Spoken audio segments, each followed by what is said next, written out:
जय गुरुदेव नाम किसका, जय गुरुदेव नाम किसका, प्रभु का पावन नाम, प्रभु का पावन नाम। विश्व में शांति कौन लाएगा, जीवात्माओं का उद्धार कौन करेगा, जीते जी प्रभु दर्शन कौन कराएगा, आने वाली मुसीबतों से कौन बचाएगा, भाई भाई में प्रेम कौन लाएगा। जय गुरुदेव।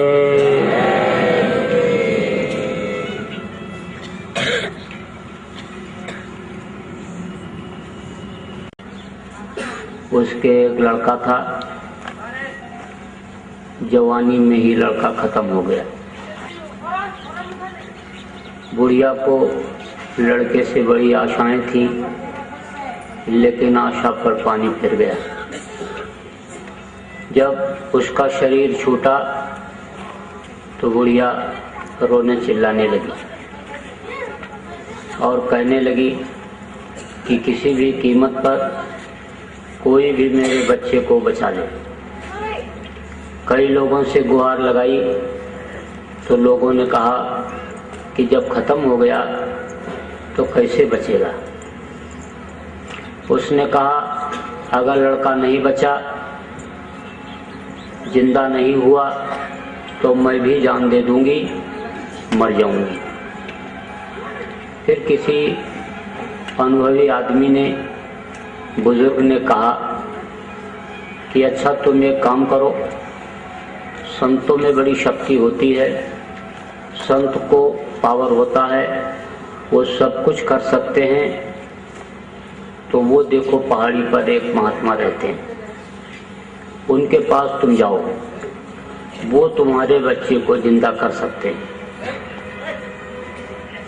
बुढ़िया गई, महात्मा जी से कहा कि मेरे बच्चे को आप जिंदा कर दीजिए, वापस बुला लीजिए। तो उन्होंने कहा कि बच्चा तो जिंदा तब होगा कि जब मैं सरसों फूंक करके और उसके ऊपर डालूंगा। तो तुम नीचे जाओ, पहाड़ी के नीचे जो गांव है, वहाँ गांव में जाओ और वहाँ से थोड़ा सरसों मांग करके लाना। फिर मैं फूकूंगा, उसको फूक करके डालूंगा लड़के के ऊपर। बुढ़िया बोली मैं जा रही हूँ और अभी सरसों ले आती हूँ। तो जब चलने लगी तब महात्मा जी ने कहा देख ऐसे घर से लाना कि जिस घर में मौत न हुई हो। तो बोली ठीक है। तो गई तो कहा कि थोड़ा सरसों दे दीजिए। एक घर में पहुंची तो घर वालों से कहा थोड़ा सरसों दे दीजिए। सरसों क्या करोगी? लड़के को जिंदा कराऊंगी। क्या मतलब? अरे भाई सरसों से लड़का कैसे जिंदा होगा? तो बुढ़िया ने कहा महात्मा जी ने कहा है। लोग धार्मिक विचारधारा के थे, समझते थे संतों की महिमा को। बोले संतों में तो पावर होती है, वो कर सकते हैं। तो बोले अच्छा इसको ले आओ, सरसों दे दो। तब तक वो फिर पूछ बैठी, महात्मा जी की बात याद आ गई। तो पूछा ये बताओ कि आपके घर में कोई मौत तो नहीं हुई है? अरे बोले मौत कैसे नहीं हुई, अभी पिछले साल ही मौत हुई है हमारे घर में। तो बोली तो फिर नहीं चाहिए। दूसरे घर में गई तो वहां सरसों मांगा। तो वहां के भी लोगों ने यही पूछा क्या करोगी, बताया। फिर पूछा ये बताओ आपके घर में कोई मौत तो नहीं हुई है? अरे बोले अभी हमारे पिताजी की मौत हो गई पिछले साल। बोली नहीं चाहिए। तीसरे घर में गई, वहां पूछा कि मौत तो नहीं हुई है? कहा मेरी माँ खत्म हो गई। किसी ने कहा सास खत्म हो गई। वापस लौट करके आई और महात्मा जी से कहा कहा महात्मा जी ऐसा घर तो कोई नहीं मिला कि जिसमें मौत न हुई हो। तब महात्मा जी ने कहा अच्छा तू बैठ जा, अब तेरे को मैं समझाता हूँ। यह मृत्युलोक है और इस मृत्युलोक में जितने भी लोग आए सबको जाना पड़ा और यह क्रम बहुत दिनों से चला आ रहा है। तो मृत्यु तो होनी ही थी, उसका समय आ गया और लड़का चला गया। तो ये वापस अब कैसे आएगा?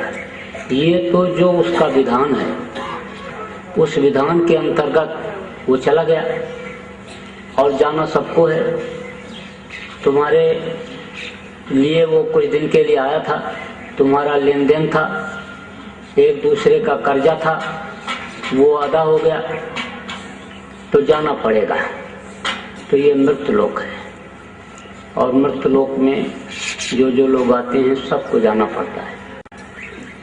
अपने शर्मा जी आज जिनके कर्म के अवसर पर सत्संग में आप सब लोग उपस्थित हुए हैं, अपने बीच में नहीं रहे। एक रस सत्संगी थे, बहुत दिनों से उनको जानता हूँ। एक रस भगत थे और बहुत लोगों को उन्होंने सत्संगी बनाया।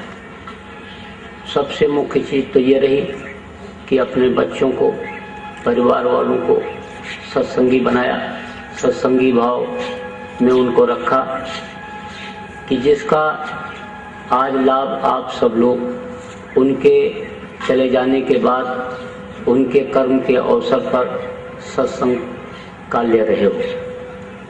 तो आज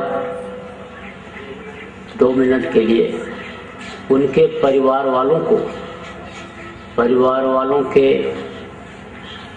दुखी रिश्तेदारों को, उनके परिवार वालों के मन को मालिक थोड़ी शांति दें, इसके लिए थोड़ा सा आप लोग आंख बंद करके मालिक से प्रार्थना कर लीजिए कि उनके दुखी संतप्त परिवार को ये गृहस्थ आश्रम जिसमें मनुष्य रहता है,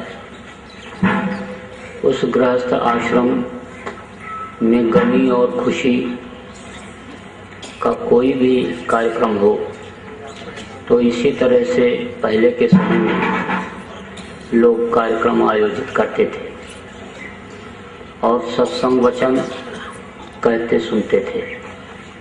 बहुत सी सीख लोगों को मिलती थी।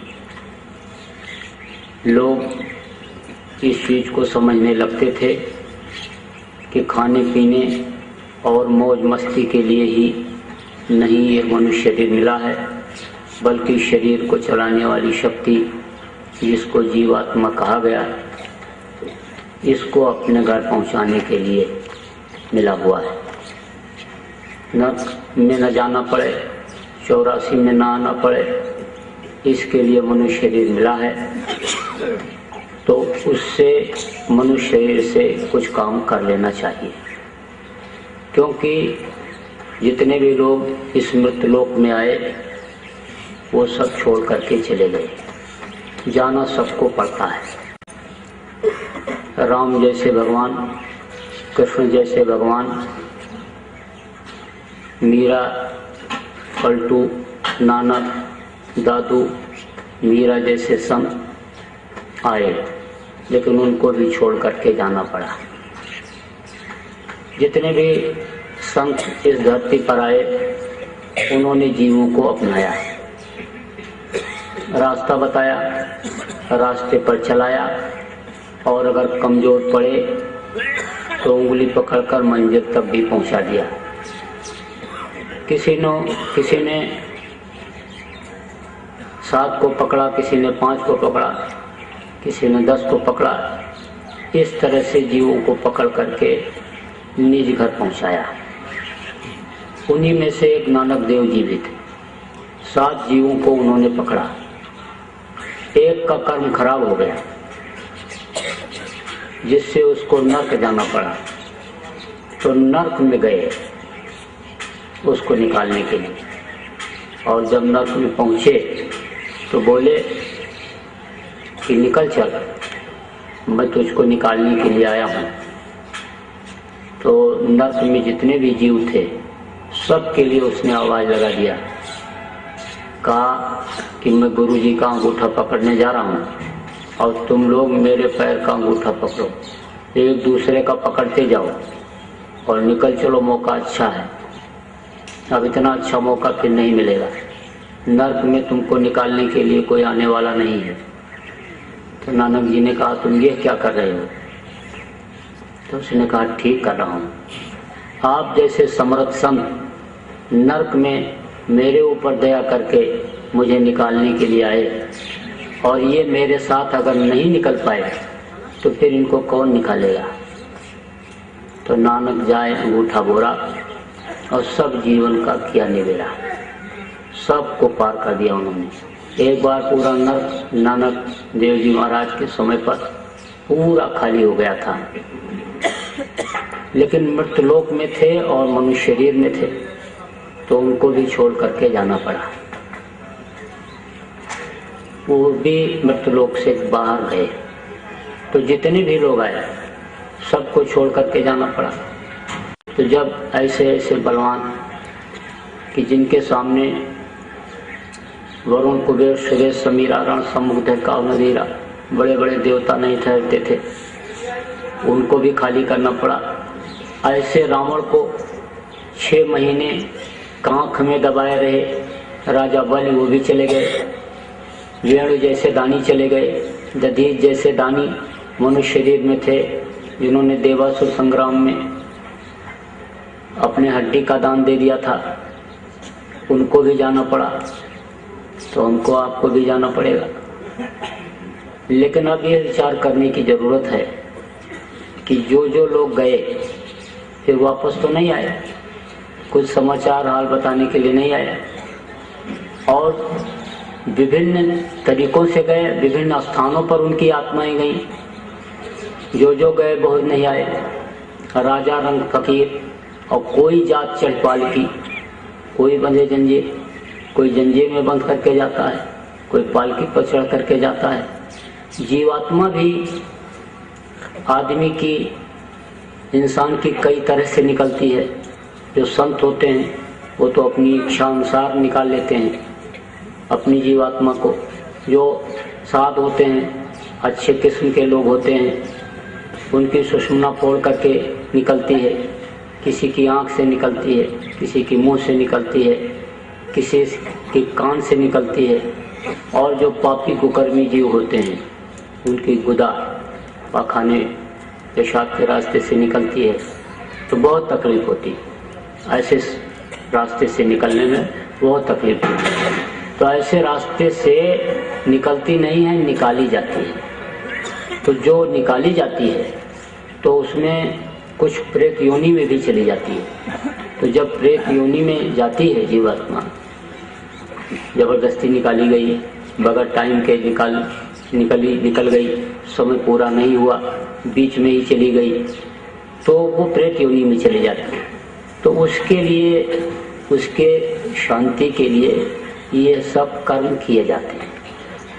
जो हवन है, पिंडदान है और तरह तरह की खुशबू की चीज़ें ये सब रखी जाती हैं, ये सब उसके लिए किया जाता है। जो संत के अपनाए हुए जीव होते हैं उनके लिए तो कुछ नहीं। संत के जीव वो संत जिनको अपनाते हैं उनको पहुंचा देते हैं। फंस जाते हैं कहीं बीच में तो मनुष्य शरीर मिल जाता है, लेकिन तौर तरीका अपना अपना अलग अलग लोगों का रहा है और लोग उसी तरह से यानी करते आ रहे हैं इस क्रिया को। सत्संगियों को ये चाहिए कि उसमें फंसा न जाए, जिससे कोई लाभ नहीं है उसमें फंसने की जरूरत नहीं है। ऐसे समय पर लोगों को मालिक की चर्चा सुना दिया जाए, मालिक को याद करा दिया जाए और आदमी को ये बोध करा दिया जाए कि भाई जैसे इनका शरीर छूटा है, हमारा भी शरीर किसी दिन इसी तरह से छूटेगा। और मौत जब आदमी को याद रहती है, याद करता रहता है मौत को, तो बुराइयों से वो बचा रहता है। तिब्बत में जब बच्चा पैदा होता है तो उसके कफन को ला करके कमरे में लटका देते हैं, और जब अपने कमरे में जाता है तो अपने कफन को देखता है, और जब देखता है तो मौत याद आ जाती है। तो मौत जब याद आ जाती है, याद रहती है, तो बुराइयों से बचा रहता है। जब आदमी को तकलीफ होती है या देखता है कि मौत के समय पीड़ा होती है, छटपट कर रहा है आदमी, देखो कितनी तकलीफ में है, तो ये सोचता है कि भाई ऐसा कोई कर्म न बनने पावे कि जिससे तकलीफ हो। तो मुख्य रूप से आपको ये याद करने की ज़रूरत है कि हमने आपने जो वादा किया था माँ के पेट में, जब मुंह में मलमूत्र भरा हुआ था, मांस के लोथड़े भरे हुए थे, तो प्रार्थना किया था कि बाहर निकल करके हम दिन रात भजन करेंगे। उल्टा जीव रहा लटकाना, दादुर पक्षी के समाना। दादुर पक्षी की तरह से जब माँ के पेट में उल्टे टंगे हुए थे, तो उस समय पर यही कहा था कि अब प्रभु कृपा करो यही भांति, और सब तजी भजन करो दिन रात। सब कुछ तज करके दिन रात भजन करूँगा। लेकिन बाहर निकलने के बाद वादा भूल गया, और भूलता ही गया। बड़े हुए, पढ़ने लिखने लगे, शादी ब्याह हो गया, बाल बच्चे हो गए, खेती नौकरी दुकान दफ्तर के काम में लग गए, वादा भूलता चला गया। कभी कभी आदमी को होश आता है जब किसी मुर्दा को जलवाने के लिए, गड़वाने के लिए शमशान घाट पर जाता है, और जब तक मुर्दा जलाने की तैयारी होती है तब तक लोग बैठ करके बहुत अच्छी अच्छी बातें करते हैं। कहते हैं क्या गया बेचारी के साथ, सब कुछ यहीं छूट गया, नंगा रह करके, भूखा रह करके धन कमाया, मकान बनाया, बाल बच्चों को पढ़ाया लिखाया, रोजी रोजगार में लगाया, धन पुत्र परिवार मान प्रतिष्ठा वैभव सब कुछ होते हुए कोई भी चीज साथ नहीं गई, हंसा अकेले उड़ गया। तो बगल में जो आदमी बैठा रहता है कहता है भाई साहब यही हाल एक दिन सबका होगा। यह ऐसा स्थान है शमशान घाट कि यहाँ एक दिन सबको आना पड़ेगा, यहाँ आने से कोई बच नहीं सकता है। तो बगल में नौजवान बैठा रहता है, सुनता रहता है, कहता है बात तो ये सब लोग सही कह रहे हैं, लेकिन अभी तो हमारी गृहस्थी कच्ची है, बच्चे छोटे छोटे हैं, घर मकान बना नहीं है। घर मकान बना दूं, बच्चों को पढ़ा लिखा दूं, रोजी रोजगार में लगा दूं, गृहस्थी मेरी सेट हो जाए, फिर तो बुढ़ापे में भजन पूजन तपस्या मुझे करनी ही है। पहले भी लोग जाते थे तपस्या करने के लिए बुढ़ापे में, तो मैं भी चला जाऊंगा, क्या है, अयोध्या में ही कुटिया बना लूंगा, हरिद्वार में रहने लगूंगा, बद्रिक आश्रम चला जाऊंगा, क्या है, बुढ़ापे में तो यही सब करना है। बस आया और गृहस्थी को सुलझाने लगा, और ये गृहस्थी उलझती चली गई।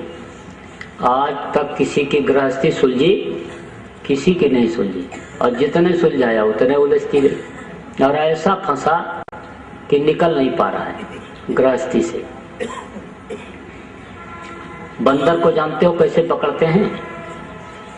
बंदर को पकड़ने के लिए शिकारी जाता है तो एक पतले मुंह की हड़िया ले जाता है, गगरी जिसको कहते हो, और जहां पर बंदर रहता है वहीं रख देता है, और बंदर के सामने ही उसमें चना डालता है।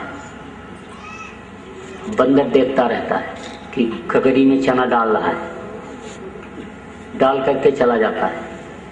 बंदर समझ जाता है कि चना डाल करके चला गया, अब मौका अच्छा है खाने के लिए, तो जाता है उसी घड़े में हाथ डाल देता है बंदर, और चना पकड़ता है मुट्ठी में। तो जब हाथ डाला था तब तो हाथ पतला था, अब जब चना पकड़ा तो मोटा हो गया।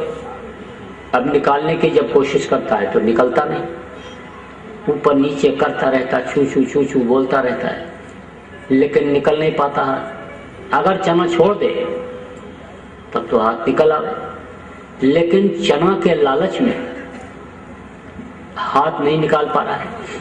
शिकारी भी समझ जाता है कि अब ये छोड़ेगा नहीं चना, चने को पकड़ लिया है, लालच में आ गया ये, तो चलता है धीरे धीरे वहां से। बंदर भी देखता रहता है कि आ रहा है, शिकारी आ रहा है, चल पड़ा है, पकड़ेगा हमको लगता है, लेकिन चने के लालच में हाथ मुट्ठी खोल नहीं रहा है, हाथ निकाल नहीं रहा है, और आकर के ला करके डाल देता है ऊपर से जाल, पकड़ लेता है बंदर को, ले जाता गांव गांव नचाता है, गांव गांव नचाता है। इंसान देख रहा है कि बाल पकने लग गए, ज्योतियां पड़ने लग गई, उम्र इतनी हो रही है, लेकिन गृहस्थी से निकल नहीं पा रहा है, नहीं छोड़ पा रहा है, उसमें समय नहीं निकाल पा रहा है, तो फंस जाता है गृहस्थी, और इसी में समय निकल जाता है। जवानी निकल गई जिसमें कुछ हो सकता है, और ना चाहते हुए आ गई बुढ़ापा, बुढ़ापे में भी कुछ नहीं हो पाता, तो बस समय पूरा हो गया। क्योंकि जितने भी लोग आए सबका समय पूरा हुआ, तो समय तो पूरा ही होना है, और जब समय पूरा होगा तो आएंगे यमराज के दूत। अच्छे कर्म जब नहीं बन पाएंगे तो खाली कराने के लिए आएंगे, और फिर जब उनके भयंकर रूप को जीव देखता है तो रोता चिल्लाता है, काका चाचा नाना पुकारता है, लेकिन उस समय कोई मददगार नहीं होता। जवान लड़का खड़ा रहता, रिश्तेदार खड़े रहते, पड़ोस के लोग खड़े रहते हैं, मदद नहीं कर सकते। तो यमराज के दूत बांधते हैं इस जीवात्मा को, कांटेदार तार में बांधते हैं, और ऐसे रास्ते से ले जाते हैं कि ना रास्ते में कोई तालाब है, न कोई पोखरा है, न कोई बावली है कि जहाँ पर यह जीव आराम कर सके। तपते हुए तवे जैसी जमीन पर से, खौलते हुए बालू पर से, खींचते घसीटते हुए ले जाते हैं। डांस, मच्छर, मक्खी सब मिलते हैं, जिनको लोग मार करके खा जाते हैं। ऐसे जानवर भी बदला लेने के लिए वहाँ मिलते हैं, दांत से नोच लेते, पंजा मार देते हैं, लहू लसान, खून से लथपथ जीवात्मा यमराज के सामने पहुंचती है। यमराज के दूत ले जाकर के पेश करते हैं। तब यमराज पूछता है कि तुमने ऐसा पाप क्यों किया जिससे तुमको यहाँ आना पड़ा? तो वो कहता हम तो कोई पाप किया ही नहीं, क्योंकि परसों किए थे कल भूल गए, और कल किए थे आज भूल गए, और आज कर रहे कल भूल जाएंगे। भूलने की एक आदत बन गई। तो वो तो कहता हमने कभी कुछ किया ही नहीं। लेकिन कबीर साहब ने कहा कि साजन से चोरी नहीं चली। जब पैदा हुए उसी समय दोनों कंधों पर दो दूत उस मालिक ने बैठा दिया, एक अच्छा लिखता है और एक बुरा। जैसे समय पूरा हो जाता ये अपना कागज, अपनी फाइल ले जा करके पेश कर देते हैं। फिर वो उसी आधार पर सजा बोल देता है, ले जाओ इनको नरकों में डालो। काटे जाते, सड़ाए जाते, गलाए जाते, तपाए जाते, काटते हैं और फिर जोड़ते हैं, फिर काटते हैं। आपका हाथ यहाँ से काट दिया जाए तो पंजा अलग हो गया, तो उंगलियों को काटोगे तो दर्द नहीं होगा, लेकिन काटने के बाद जोड़ा जाए और फिर काटा जाए तो फिर उतना ही दर्द होगा। तो काटते हैं, फिर जोड़ते हैं, फिर काटते हैं, फिर जोड़ते हैं। करोड़ों वर्ष तक नरकों में रहना पड़ता है। 22 प्रकार के नरक हैं और उनमें करोड़ों वर्ष रहना पड़ता है। 4 युग है, सतयुग, त्रेता, द्वापर और कलयुग। ये चारों युग जब बीत जाते हैं तब एक चौकड़ी होती है, और 72 बार जब चौकड़ी बीतती है तब एक मनवंतर होता है, और 14 मनवंतर जब बीत जाता है तब एक कल्प होता है। एक एक कल्प, एक एक नरक में कर्म के अनुसार रहना पड़ता है। उसके बाद वहां से जब छुटकारा मिला तो कुत्ता के शरीर में, बिल्ली के शरीर में, कीड़े मकोड़ों के शरीर में, सांप, गोजर, बिच्छू के शरीर में यही जीवात्मा डाली जाती है। जान बचाते इधर उधर फिरते रहते हैं। उसके बाद जब वहां से छुटकारा मिला तब 9 महीने के लिए माँ के पेट में लटकना पड़ता है, क्योंकि बच्चा तैयार होने में 9 महीना लगता है। इन्हीं दोनों आंखों के पीछे चतुर्संताकरण 4 दल कमल है, उसके पीछे 6 दल कमल है, मृत्यु कमल जिसको कहते हैं। तो वहां पर मृत्यु कमल में 6 तरह की शक्तियां काम करती हैं, जन्म, अस्त, परिणामी, वृद्ध, क्षीण और मृत्यु। तो इनका अलग अलग काम है। इन्हीं शक्तियों से बच्चा बनता है और बाहर निकलता है। तो जन्म शक्ति का काम क्या होता है? रज और बीज को मिला करके एक रहम कहलाता, अंदर में बर्तन कह लो माँ के पेट में, तो रहम कहलाता है। तो रज और बीज को वो खींच करके उसमें इकट्ठा कर देती है जन्म शक्ति। जन्म अस्त का काम क्या होता है, उसको अलग अलग हिस्से में बांट देता है। और वृद्ध परिणामी शक्ति का काम होता है उसके ऊपर झिल्ली पर्दा लगा देना। और वृद्ध शक्ति का काम होता है उसको सूज को बढ़ा देना, पवन के जरिए, हवा के जरिए बढ़ता है पेट में।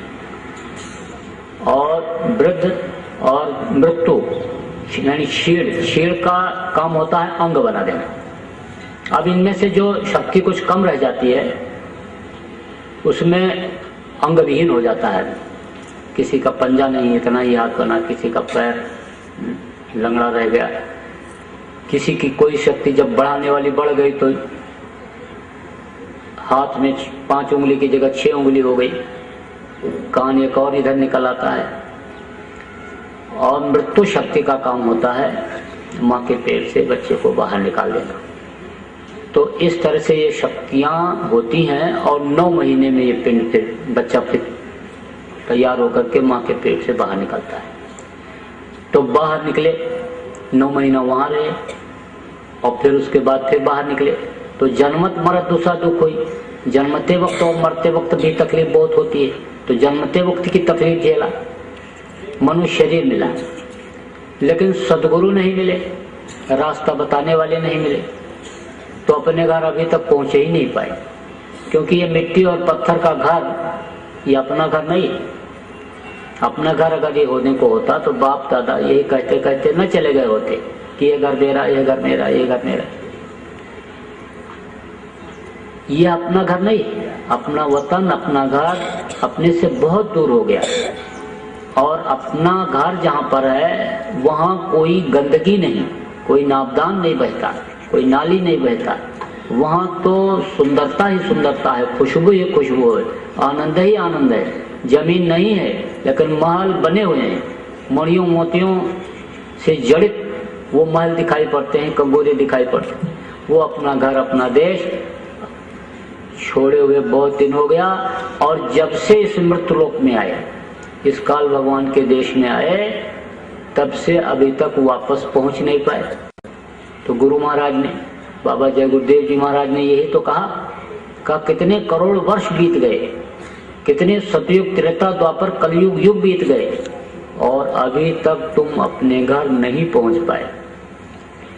तो अब चेत जाओ, अपने घर चलने के लिए अब चेत जाओ, क्योंकि दोबारा ये मनुष्य शरीर तुमको फिर मिलने वाला भी नहीं।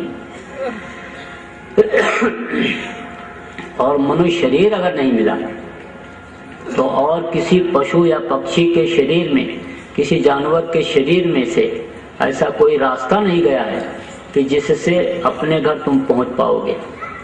यहाँ तक कि देवी देवताओं के शरीर से भी ऐसा कोई रास्ता नहीं गया हुआ है कि जिससे स्वर्ग और वैकुंठ के ऊपर ब्रह्म, पारब्रह्म, काल, महाकाल लोक हैं, उनमें वे जा सकें, अपने वतन, अपने मालिक के पास पहुंच सकें। उनका समय निश्चित है, उनकी सीमा निश्चित है। जब उनका समय पूरा हो जाता है तो उनको नीचे इसी मृत्युलोक में आना पड़ता है।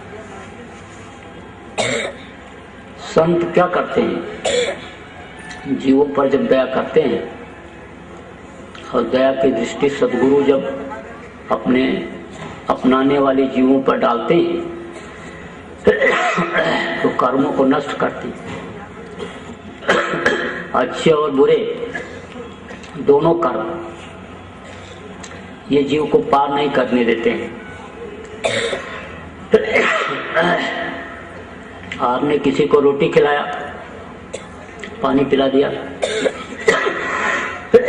दवा खिला दिया, किसी का इलाज करा दिया, बच्चे की फीस दे दी, शादी ब्याह करा दिया, समय से लड़की की शादी करा दिया, तो क्या बना? पुण्य बना। तो पुण्य बनेगा तो कहाँ जाओगे शरीर छूटने के बाद? स्वर्ग और वैकुंठ में। लेकिन जैसे समय पूरा होगा, इतने समय के लिए, जितने समय के लिए आपका पुण्य बना हुआ है, उतने समय के लिए स्वर्ग और वैकुंठ में जैसे जाओगे वो पूरा हो जाएगा, वैसे फिर तुमको नीचे मृत्युलोक में देह देना पड़ेगा, उतर जाना पड़ेगा, उतर आना पड़ेगा। थोड़ी छीड़े मृत्युलोक है।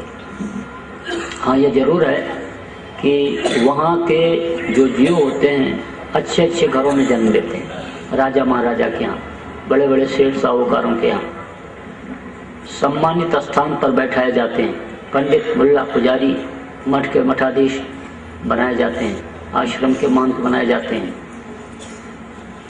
और पाप अगर बना तो नरकों में जाना पड़ेगा। तो ये दोनों बाधक होते हैं।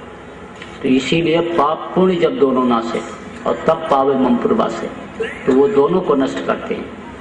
तो देवता भी तरसते हैं इस मनुष्य शरीर के लिए, क्योंकि उनके अंदर रास्ता ही नहीं है। नर समान नहीं कौनो देही, और जीव चराचर जाचते, चर और अचर के जितने भी जीव हैं सब इस मनुष्य शरीर के लिए प्रार्थना करते रहते हैं कि थोड़े समय के लिए भी हमको मनुष्य शरीर मिल जाता हो तो हम अपना काम बना लेते।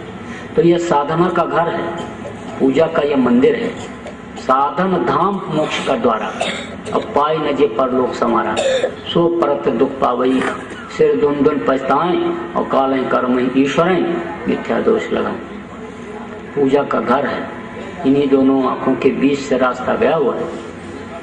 गुरु महाराज बाबा जय गुरुदेव जी महाराज ने तो बताया ही, लेकिन और लोगों ने भी बताया।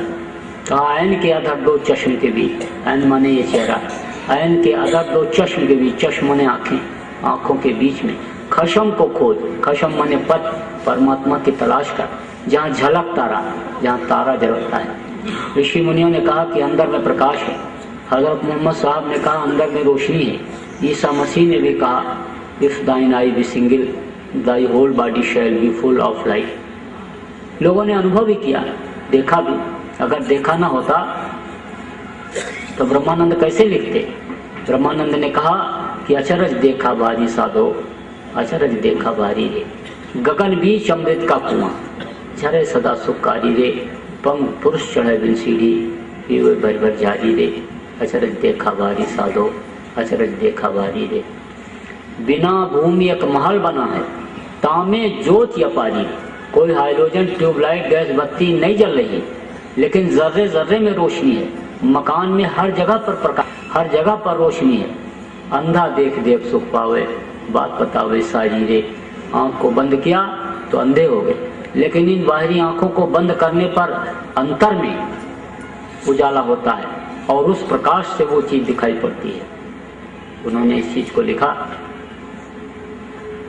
अचरज देखा बारी साधो, अचरज देखा बारी रे, बिना भूमि एक महल बना है, तामे ज्योति पारी। कहा गगन बीच अमृत का कुआं, उन्होंने कहा कि गगन के बीच में अमृत का कुआं है, जहां से अमृत की बरसात 24 घंटे होती रहती है। अब आप कहोगे कि अमृत की बरसात जब 24 घंटे होती रहती है तो हम उस अमृत की बरसात को पी करके अमर क्यों नहीं हो जा रहे? उस अमृत जल को पी करके अमर लोक को क्यों नहीं पा रहे? हमारी जीवात्मा अमर क्यों नहीं हो जा रही? तो उसका कारण है, कारण यह है कि इस जीवात्मा का मुंह नीचे की तरफ हो गया, नीचे की तरफ हो गया। तो जैसे आप लोग अंग्रेजी पढ़े लिखे बहुत से लोग बैठे हो, तो DOG डॉग, डॉग माने कुत्ता, और पलट के पढ़ो उधर से इधर से तो GOD गाड, गाड माने परमात्मा। इधर से पढ़ोगे तो DOG डॉग, डॉग माने कुत्ता। तो कुत्ते को कोई ज्ञान नहीं, कोई विवेक नहीं, कोई बुद्धि नहीं। कुत्ते को तो सिखाया जाता है, गेंद फेंकते हैं और कहते हैं कि ले आ। कोई दूसरा कुत्ता जा रहा होता है, बिल्ली जा रही होती है तो उसको कहते दौड़ दौड़ दौड़ दौड़ उस तरह से, या बुलाते हैं आजा रोटी खा ले, तब आता है। उसको ज्ञान कराया जाता है, ज्ञान होता नहीं, उसकी आदत डाली जाती है। तो इसी तरह से ये जीवात्मा, इसका मुंह जब नीचे की तरफ हो गया इस समय कलयुग में, तो ये अपनी ताकत को भूल गई, इसमें कोई शक्ति नहीं रही। अगर इसको घुमा दिया जाए उल्टा, जैसे कहा गया DOG डॉग और GOD गाड, उधर से पढ़ो, तो अगर घुमा दो इधर नीचे की तरफ से, उस मालिक की तरफ लगा दो उधर, सोए जाने ते देव जनाई, और जानत तुम्हें हो जाए। परमात्मा की पूरी शक्ति इस जीवात्मा में आ जाती है, पूरी ताकत इस जीवात्मा में आ जाती है जब उस मालिक की थोड़ी सी झलक मिल जाती है, गर्मी ठंडी मिल जाती है। बड़े बड़े देवी देवताओं की यह रचना कर सकती है, स्वर्ग वैकुंठ ये जीवात्मा बना सकती है, अनपिंड ब्रह्मांड बना सकती है। इसमें इस जीवात्मा में इतनी शक्ति आ जाती है उस मालिक के मिलने पर। इसीलिए तो पहले लोग जीवात्मा के लिए ही काम करते थे, पहले जीवात्मा को ही जगाने का काम करते थे, और जब ये जग जाती थी तो दुनिया की चीजों के लिए जो आज आदमी दौड़ रहा है उस समय पर नहीं दौड़ता था। फिर तो जो इच्छा की नहीं मनमानी, और हरि प्रताप का दुर्लभ नहीं, जिस चीज की आदमी इच्छा करता था उसकी वो इच्छा पूरी हो जाती थी। काश्तकार अपने खेत में खड़ा होकर के हाथ जोड़ करके पानी मांगता था, बादल बरस जाते थे। सती सावित्री ने पति के प्राण को वापस ले लिया था। सती अनसुईया ने ब्रह्मा विष्णु महेश को छोटा छोटा बच्चा बना दिया था। वीर तरकश से तीर निकाल करके धनुष पे चढ़ा करके मारता, और दुश्मन को मार करके तरकश में तीर फिर आ जाती थी। जब महाभारत शुरू होने को हुआ तो कृष्ण भगवान जायजा ले रहे थे कौन कौन वीर आए हैं और किनके पास क्या क्या हथियार हैं। तो देखते हुए जा रहे थे तो पीपल के पेड़ के नीचे उनको एक आदमी खड़ा दिखाई पड़ा। तो उसके पास गए, पूछे तू कौन है? बोला बब्रवाहन। किस लिए आया है? लड़ाई लड़ने आया। लड़ाई लड़ने? तो तेरे पास कोई हथियार तो दिखाई नहीं पड़ रहा, तो लड़ाई कैसे लड़ेगा?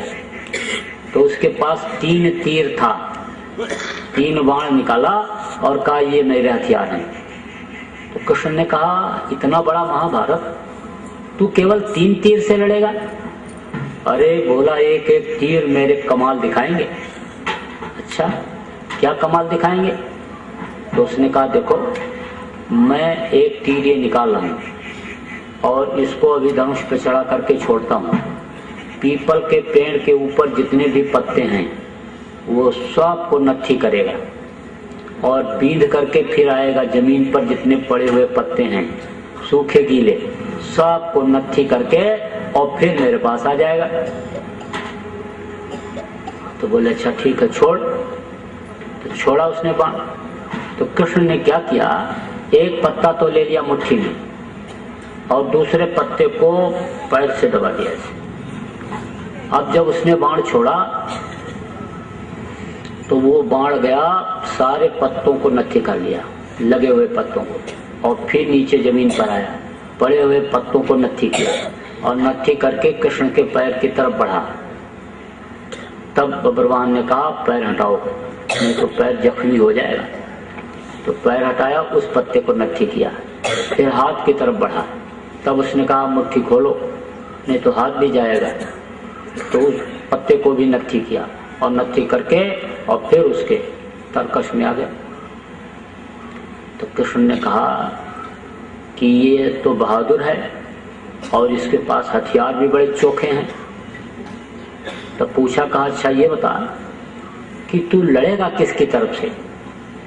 तब बब्रवाहन ने कहा कि जो हारेगा उसी की तरफ से लड़ूंगा। तो कृष्ण ने कहा फिर तो लड़ाई बड़ी लंबी हो जाएगी, क्योंकि हारेंगे कौरव और ये कौरवों की तरफ लड़ेगा, तो हम और ये दोनों आमने सामने हो जाएंगे और लड़ाई लंबी हो जाएगी। तो उन्होंने नीति का प्रयोग किया। तो उससे कहा अच्छा ये बता कि तेरे अंदर और कोई विशेषता है? उसने कहा विशेषता क्या, कुछ नहीं, मेरे विशेषता क्या? अरे भाई तू कुछ और बता अपने बारे में। तो उसने कहा मैं दानी हूँ। क्या चीज दान करता है? अरे मेरे पास कोई चीज रहती है, कोई मांगता है तो मैं दे देता हूँ। तो कृष्ण भगवान ने कहा तू मुझे भी देगा? आपको भी दे दूंगा। अरे मुझे भी देगा? दे दूंगा। अरे भाई तू मुझे भी दान देगा? हाँ हाँ बाबा दे दूंगा, मांगो तो क्या मांग रहे हो? तो कृष्ण ने कहा तू अपना सिर मुझे दान में दे दे। तो उसने कहा ठीक है, वादा किया है, कह दिया है तो दे दूंगा, लेकिन एक वरदान मुझे दीजिए, मैं महाभारत देख लूं, क्योंकि मैं महाभारत देखने के लिए यहाँ पर आया हूँ। तो उसका सिर काट करके वहाँ पहाड़ के ऊपर रखवा दिया था। जब महाभारत खत्म हुआ तो भीम ने कहा मैंने मारा, नकुल ने कहा मैंने मारा, सहदेव ने कहा मैंने मारा। तो कृष्ण ने कहा मारा किसने? जो पूरा महाभारत देखा होगा वो बताएगा। तो ये हुआ कि भाई पूरा महाभारत देखा किसने? तो बताया कि देखा बब्रवाहन ने, उसने वरदान मांगा था महाभारत देखने के लिए। तो उसके पास ले गए। तो उससे कृष्ण भगवान ने कहा ये बता कि तूने महाभारत देखा? पूरा देखा। हर पल हर क्षण देखा। जब तक महाभारत होता रहा मैं पलक भी नहीं दबाया, क्योंकि मैंने वरदान मांगा था महाभारत देखने के लिए। तो कृष्ण भगवान ने कहा क्या देखा तुमने? तो कहा मैंने देखा कि चक्र सुदर्शन चल रहा है, तो बड़े बड़े योद्धाओं का सिर काटता हुआ चला जा रहा है। तो कहा कृष्ण भगवान ने कहा ये योद्धा जो कह रहे मैंने मारा मैंने मारा मैंने मारा, ये बोले ये सब मुंह फैलाए हिजड़े की तरह खड़े हुए थे, किसी का हाथ पैर भी नहीं हिल रहा था, केवल चक्र सुदर्शन चल रहा था। तो कृष्ण भगवान ने कहा, उसने कहा मेरे प्राण निकल जाएंगे। तो कृष्ण ने कहा तेरे प्राण निकल जाएंगे, लेकिन तूने परिवर्तन के समय में कुर्बानी दी, योगदान दिया है, मेरा साथ दिया है, तो तेरी पूजा मेरे नाम से कलयुग में होगी। तो खाटू श्याम यहाँ है इधर आपके राजस्थान सीकर में, बहुत खाटू श्याम के भगत हैं, बहुत पुजारी हैं वहाँ के भगत। तो खाटू श्याम के नाम से वही है भगवान। तो कहने का मतलब यह है कि इतनी शक्ति अर्जित कर लेते थे लोग जीवात्मा को जगा करके कि जो चाहते थे वो हो जाता था। तो जीवात्मा ये अपनी ताकत को भूल गई, अपनी शक्ति को भूल गई, इसलिए अब ये जो है इधर उधर भटक रही है, नरक 84 में चक्कर काट रही है, अपने वतन अपने घर पहुंच नहीं पा रही है, इस मृतलोक में दुख के संसार में ये गोते खा रही है, दुख के समुद्र में गोते खा रही है। तो आगे फिर क्या लिखा उन्होंने ब्रह्मानंद ने कि बिना बजाए निष्दिन बाजे, घंटा शंख नगारी दे, और बहिरा सुन सुन मस्त होत है, तन की सुध विसारी दे, अचरज देखा भारी साधो, अचरज देखा भारी। कोई बजा नहीं रहा है, लेकिन अनाथ वेदवाणी 24 घंटे हो रही, हमेशा मस्ताना बाजा बज रहा है। ये मंदिर आपके सामने गुरु महाराज ने बनवाया है, दादा गुरु जी महाराज की स्मृति में। इसमें आप देखिए जब लोग बैठते हैं कई कई घंटे बैठे रह जाते हैं, और 1 किलो मांस काट लो शरीर से, वो बोलने वाले में मस्ती आ जाती है, आनंद आ जाता है। तो उन्होंने कहा कि जहाँ झलक तारा उसी बीच खुद खुदा का तख्त है, उसी के बीच में वो परमात्मा बैठा हुआ है। और शिष्ट से देख जहाँ बहिष्ठ पसारा, तीसरी आंख से देखो जहाँ पर वैकुंठ है। परम पूज्य बाबा जय गुरुदेव जी महाराज भी कह रहे हैं, जो गोस्वामी जी महाराज ने कहा कि उगर ही विमल बिलोचन ही के, और मिटे ही दोष दुख भव रजनी के, और सूझे रामचरित मणिमाणिक गुप्त प्रकट जो जय का। अंतर में मानस में जो राम का चरित्र हो रहा है वो तब दिखाई पड़ेगा जब दिव्य दृष्टि खुलेगी, आत्मचक्षु नेत्र खुलेगा, तब दिखाई पड़ेगा। तो वही बाबा जी भी कह रहे हैं कि इस समय पर तीसरी आंख खोल करके भगवान का मिलना बहुत आसान है। इस समय कलयुग में आटा दाल का मिलना कठिन, लेकिन मालिक का मिलना बहुत आसान। और जब मालिक मिल गया तो उसी की बनाई हुई ये सारी खिलकत है। फिर पापी पेट के लिए इंसान को गुनाह करने की, गलती करने की जरूरत पड़ेगी नहीं।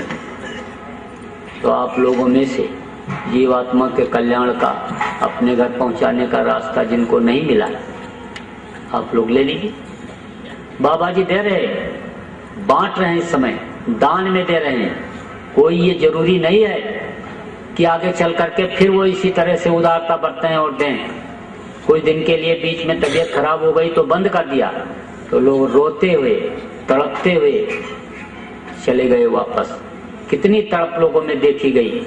तो कोई जरूरी नहीं है कि फिर आगे वो जो इस समय पर अनमोल चीज दे रहे हैं वो आपको मिल ही जाए। राजपाट धन दौलत देने से जो चीज नहीं मिलने वाली उसको बाबा जी दान में दे रहे हैं, लुटा रहे हैं। आप ले लो। पलटू साहब ने कहा कि दोबिया वो मर जाएगा, चादर लीजिए धोए, चादर लीजिए धोए भाई वो बहुत पुरानी, और चल सतगुरु के घाट बहे जाए निर्मल पानी। तो चादर कौन सी है? ये अंदर का, ये जो चतुष्अंतःकरण में जो कर्म जमा होते हैं उसको धोने की बात उन्होंने कहा। जाति के धोबी की बात नहीं आई है। बाबा जी भी पहले कहा करते थे कि मैं जाति का धोबी नहीं हूँ, लेकिन मन चित्त बुद्धि अंतःकरण का सफाई करने वाला धोबी हूँ। तो आप अपनी अंतरात्मा की धुलाई करा लो, और जब बर्तन साफ हो जाएगा, दिल का हुजरा साफ हो जाएगा, तो मालिक आकर के बैठ जाएगा। और जब तक गंदगी रहेगी, सिंहासन गंदा रहेगा, तब तक वो कहाँ से बैठेगा। वो कैसे दिखाई पड़ेगा? जब तीसरी आंख के सामने पर्दा लगा रहेगा तो कैसे यानी वो दिखाई पड़ेगा? हम आप आमने सामने बैठे हैं, बीच में पर्दा लगा दिया गया, बहुत दूर हो गए, और पर्दा हट गया तो आमने सामने। इसी तरह से वो मालिक इसी मनुष्य मंदिर में मिलता है। तभी तो उसने कहा, तभी तो कबीर साहब ने कहा कि जो तिलमा ही तेल है, जो चकमक में आग, और तेरा साईं तुझ में जान सके सो जान। फकीर ने भी कहा कि अल्लाह अल्लाह का मजा मुर्शिद के मैं खाने में है, और दोनों आलम की हकीकत एक पैमाने में है। ना खुदा मंदिर में देखा, ना खुदा मस्जिद में है, और शेख जी रिंदों से पूछो दिल के आशियाने में, इसी में वो मिलता है। लेकिन फिर आगे उसने कहा कि एक दिल लाखों तमन्ना, दिल तो एक है लेकिन इच्छाएं अनंत हैं। 10 बीघा जमीन है तो 100 बीघा हो जाए, 200 बीघा हो जाए, 500 बीघा हो जाए, एक दुकान है 4 दुकान हो जाए, एक मकान है 8 मकान हो जाए, जिसके पास लाख है कहता करोड़ हो जाए, करोड़ों वाला कहता अरब खरब हो जाए, अरब खरब जिसके पास है कहता कुबेर भगवान का खजाना हम ही को मिल जाए।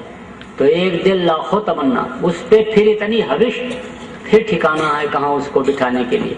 तब फिर उसने कहा कि दिल का हुजरा साफ कर, जाना के आने के लिए, जाना माने वो मालिक परमात्मा, और ख्याल गैरों का हटा, थोड़ी देर के लिए दुनिया की तरफ से ध्यान को हटाओ, ख्याल दुनिया, ख्याल औरों से हटाओ उसको बिठाने के लिए, क्योंकि एक म्यान में 2 तलवार नहीं रह सकती। दीन भी ले लो और दुनिया भी ले लो, तो दोनों काम एक साथ कैसे होगा?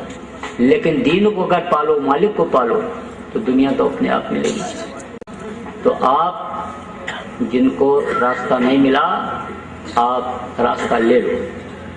अभी पूनम आ रही, और अगर यहाँ आश्रम पर बाबा जी रहे मथुरा में, तो पूनम को नामदान देते हैं, आपको मिल जाएगा। नहीं, जहाँ जैसे मौका मिले, चूकने की जरूरत नहीं है, क्योंकि ये जो दिन और रात आते हैं ये क्या हैं? चूहे हैं।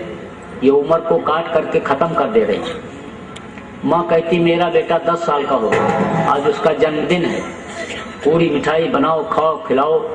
बाप कहता नाचो गाओ, भाई कहते नाचो गाओ, जश्न मनाओ, खुशी मनाओ, जन्मदिन है। लेकिन ये नहीं मालूम कि 10 साल उम्र कट गई, खत्म हो गई। तो ये जो दिन और रात है, ये चूहे उम्र को काट के खत्म कर देते, और जैसे सांसों की पूंजी खत्म हुई है, दड़ाम से गिर जाएगा, फिर तो इसको इसकी कोई कीमत नहीं रही।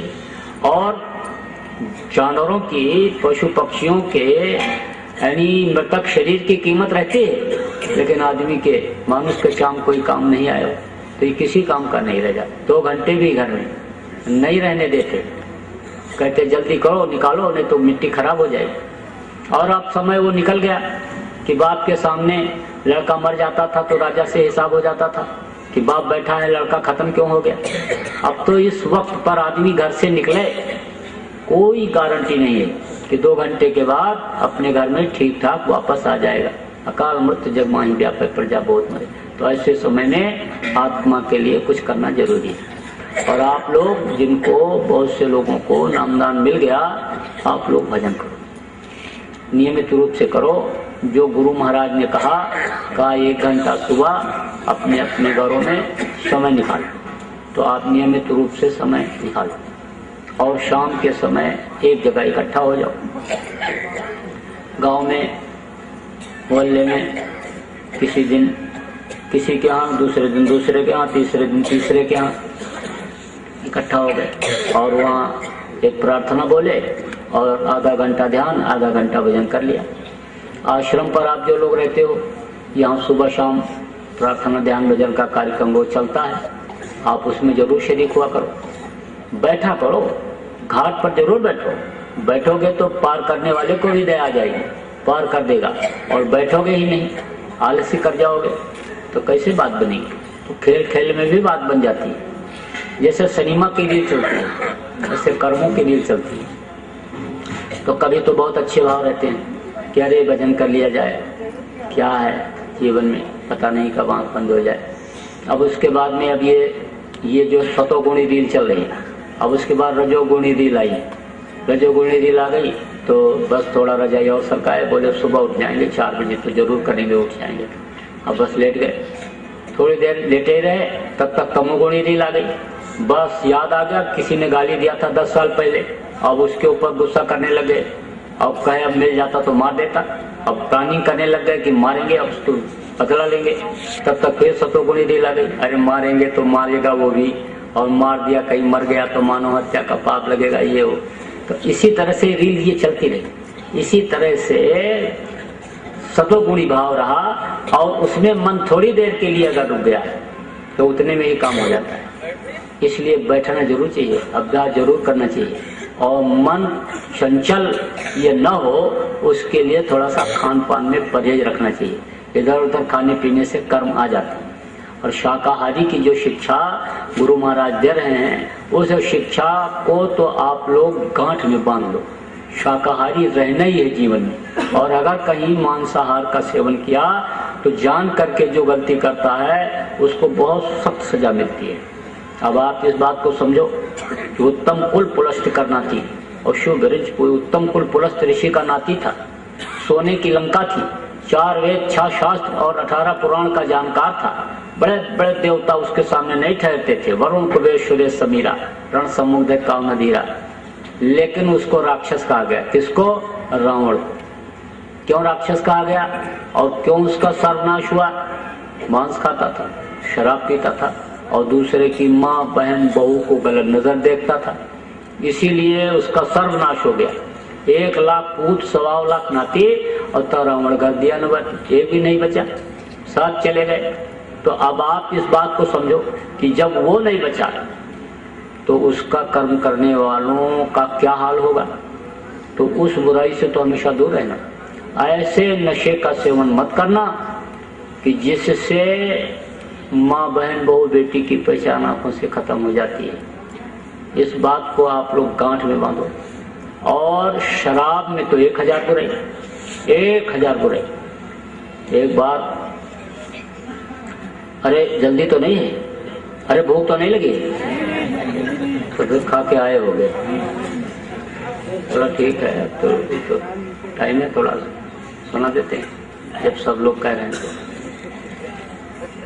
तो एक बार अकबर ने बीरबल से कहा कि ये बताओ कि दुनिया में सबसे बुरी चीज क्या है।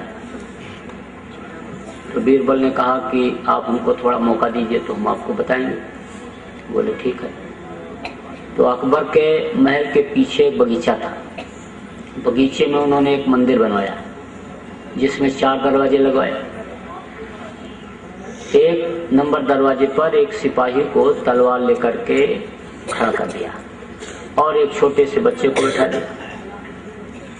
2 नंबर दरवाजे पर एक खूबसूरत औरत को ला करके बैठा दिया। 3 नंबर दरवाजे पर कुछ मांस के टुकड़ों को तलवा करके फ्राई करा करके रखवा दिया और सिपाही खड़ा कर दिया। 4 नंबर दरवाजे पर शराब की बोतल रखवा दी और सिपाही खड़ा कर दिया। जब इतनी कार्रवाई पूरी हो गई तो शहर के प्रतिष्ठित साधु को उनके चेला के साथ बीरबल ने बुलवाया। तो साधु बाबा को तो बैठा दिया मंदिर में और चेले से कहा जब गुरुजी बुलाएंगे तब तुम अंदर आना। तो चेला हो गया बाहर। थोड़ी देर के बाद साधु बाबा ने अपने चेले को बुलाया, बेटा आ जा, जरूरत है तेरी। तो चेला जब मंदिर में 1 नंबर दरवाजे से अंदर जाने लगा तो सिपाही ने रोका और कहा इस लड़के का कत्ल कर दो और फिर तुम अंदर चले जाओ। तो उसने कहा मानव हत्या इतना बड़ा पाप तो कोई पाप नहीं होता है। मंदिर में लोग मूर्ति नहीं रहती है तो भी मंदिर को नहीं गिराते हैं, और जिस मानव मंदिर में वो मालिक खुद विराजमान है उसको मैं कैसे गिरा दूं?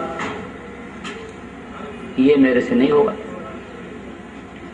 सिपाही ने कहा तो फिर और दरवाजे से जाओ। जब 2 नंबर दरवाजे पर पहुंचा तो औरत ने कहा तुम अपनी मुझे पत्नी बना लो और फिर उसके बाद अंदर जाओ। तो उसने कहा मैं तो विरक्त हूं और तुम तो मेरी माँ और बहन की तरह से हो। जननी सम जान है पर नारी और धन पराए विश्ते विश्वाली। दूसरे का धन जहर से भी जहर होता है और दूसरे की माँ बहन अपनी माँ और बहन की तरह से होती, और मैं तो ये काम कैसे कर सकता हूँ, ये नहीं होगा। तो उस औरत ने कहा तो फिर और दरवाजे हैं, इसमें जाना है तो और किसी दरवाजे से जाओ। 3 नंबर दरवाजे पर जब पहुंचा तो सिपाही ने कहा ये मांस के टुकड़े हैं, इनको तुम खा लो और फिर अंदर चले जाओ। तो उसने कहा ये भी खाने वाली चीज नहीं है, मनुष्य का भोजन ही मांस नहीं है। जड़ वस्तु का भोजन मनुष्य ग्रहण करता है, जड़ जो है वो मनुष्य का भोजन है, और चेतन को खाने का चेतन अधिकारी नहीं है। कुछ चेतन ऐसे हैं जैसे कुत्ता, बिल्ली, शेर, ये खाते हैं मांस, लेकिन उनका मैदा अलग होता है, चाट के पानी पीते हैं। और जो सूंघ के यानी खींच करके पानी पीता है वो मांस खाने का अधिकारी नहीं है। जैसे जानवरों में भी गाय, घोड़ा, बैल, भैंसा ये सब खींच के पानी पीते हैं। तो ये इनके आगे मांस आप डाल दो तो ये सूंघ करके छोड़ देते। एक खींच के पानी पीने वाला आदमी ही ऐसा है कि जो कुछ नहीं सूंघता, सब खाता दबाता चला जाता है, बाकी जानवर भी सूंघ करके छोड़ देते। तो मनुष्य का भोजन जड़ वस्तु है, धान, गेहूं, चना, ज्वार, बाजरा, मक्का, ये मनुष्य का भोजन है। मांस खाने वाले का हमेशा दिमाग गर्म रहता है, खून में इतनी गर्मी रहती है कि कुछ भी कभी भी कर सकता है। क्रोधी स्वभाव ही उसका हो जाता है, कामी स्वभाव ही उसका हो जाता है, अहंकारी स्वभाव ही उसका हो जाता है। एक कमरे में आप गाय बंद कर दो, बैल बंद कर दो, और दूसरे कमरे में 4 कुत्ता बंद कर दो। जिसमें 4 बैल आपने बंद किया, गाय बंद किया, उसमें आप चारा डाल दो, तो रात भर चारा खाएंगे, वो जुगाली करेंगे, गोबर करेंगे, आराम से बैठे रहेंगे, और सुबह जब दरवाजा खोलोगे तो आराम से निकल जाएंगे। लेकिन जिसमें आपने कुत्ता बंद किया उसमें बढ़िया से बढ़िया खाना आप डाल दो, तो उसको अच्छा से अच्छा खाना खाएंगे भी, और रात भर झों झों करेंगे, और सुबह जब दरवाजा खोलोगे तो किसी का पैर कटा रहेगा, किसी पूंछ कटी रहेगी, किसी कान कटा रहेगा, नोचेंगे एक दूसरे को गर्मी से। तो मांस मनुष्य का भोजन नहीं ग्रहण करना चाहिए। तो उसने कहा ये मनुष्य का भोजन नहीं है, इसको मैं नहीं खाऊंगा। तो सिपाही ने कहा तो फिर जो मांस खाएगा वही मंदिर में अंदर जाएगा इस दरवाजे से, और अगर तुमको जाना है तो कोई और रास्ता खोजो। अब केवल 4 नंबर दरवाजा बचा था। तो 4 नंबर दरवाजे पर जब पहुंचा तो सिपाही ने कहा शराब पी लो और फिर तुम अंदर चले जाओ। तो उसने कहा शराब? मुसलमानों की किताबों में लिखा है कि एक कतरा भी शराब का अगर जिस्म पर पड़ जाए तो उसको काट करके फेंक देना चाहिए। जो ऐसा नहीं करता वो शरीयत और इस्लाम दोनों से गिर जाता है। लेकिन हिंदुओं के यहाँ लिखा है कि खूब पियो, लिखा है कि गंगा जल कृत बारों जाना और तदप न संत करें ते पाना। गंगा जल जैसे जल में चाहे शराब बनाया गया तो नहीं पीना चाहिए। शिष्ट लोग नहीं पीते, अच्छे लोग, सज्जन लोग नहीं पीते हैं। तो उसने कहा शराब पीने वाली चीज नहीं है, इसको मैं नहीं पीऊंगा। तो बोला कि तो जो शराब पिएगा वही अंदर जाएगा। तब तक गुरुजी की आवाज अंदर से आ गई, अरे बेटा तू कहाँ रह गया, तेरी मुझे जरूरत है। उसने कहा गुरु जी को मेरी जरूरत है? मुझ ना चीज की जरूरत गुरु महाराज को, और मैं उनके जरूरत के मुताबिक समय से न पहुंच पाऊं, लेकिन मैं करूं क्या करूं? बोला गुरु जी मैं तो फंस गया, क्या करूं? गुरु जी ने कहा जैसा तेरा विवेक काम करे, बुद्धि काम करे, तू कर ले बेटा, तेरी मुझे जरूरत है। अब उसने सोचा पानी ही तो है, लाओ पी ले। शराब तो पानी है, क्या है, पी ले। पी लिया। अब पी लिया तो नशे में आ गया। अब जब नशे में आया तो गया मांस खाया। मांस खाने के बाद औरत से भोग की, और जब उठा तो कहता अरे मेरे से तो बड़ी गलती हो गई, अरे मैं तो कहीं का ही नहीं रहा, अगर किसी ने देख लिया तो फिर तो मुझे फांसी राजा से दिलवाएगा और गुरुजी भी आश्रम से निकाल ही देंगे, मैं तो कहीं का ही नहीं, कहीं का नहीं रहा। अब इधर उधर देखा तो कहीं कोई नहीं दिखाई पड़ा, क्योंकि जितने सिपाही और दरवाजे पर लोग थे सबको अंदर बीरबल ने बुला लिया था। 1 नंबर दरवाजे पर वही लड़का बैठा हुआ था, तलवार वहीं रखी हुई थी। तो इसने देखा तो कहा कि लड़के ने ही देखा है और यही लोगों से कहेगा। तो तलवार भी रखी है, कोई देख भी नहीं रहा, तो न रहे बांस और न बजे बांसुरी, उठाओ तलवार और लड़के को खत्म कर दो। जब गया लड़के को जब मारने के लिए तलवार उठाया, तब तक बीरबल आया, अंदर से हाथ पकड़ लिया, बोले बस अब खेल खत्म हो गया।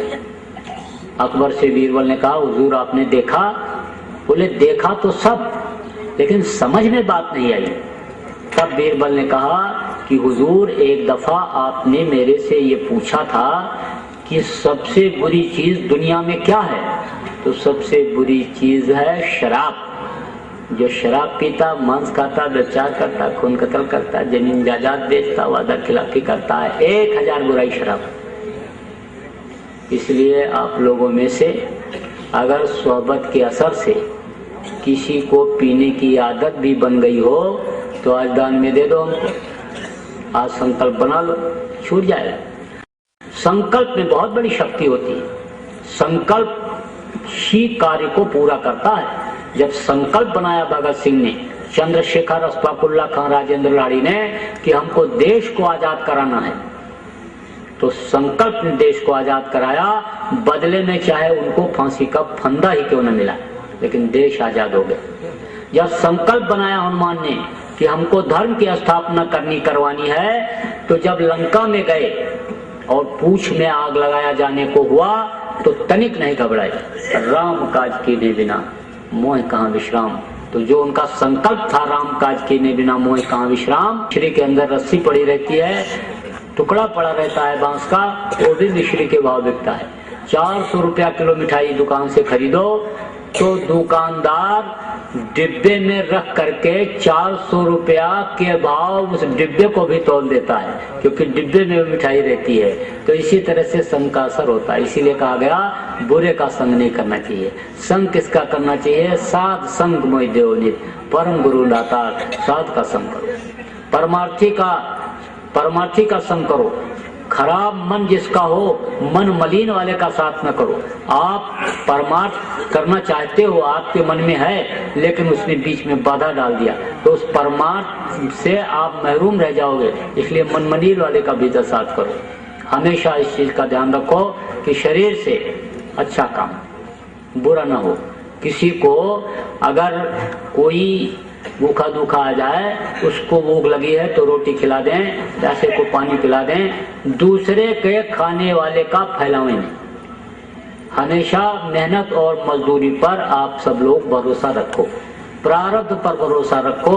जो प्रारब्ध में चीज मिली है, प्रारब्ध की जो चीज है वो आपको जरूर मिलेगी।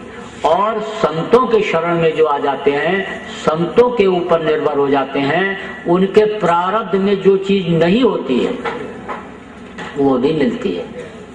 ये किसका देश है? काल भगवान का देश है। लेकिन काल लोग कहते हैं बाधा डालता है, काल मदद भी करता है। जब वो ये देखता है कि पिता के आदेश के पालन में ये लगे हुए हैं, तो काल जो हम लोगों का बड़ा भाई पहले आया, हम लोग बाद में आए, वो मदद कर देता है। तो उसके अधीन जितनी भी चीजें होती हैं, खाने पहनने की, दुनिया की यानी जरूरत की चीजें, वो कम नहीं होने देता है।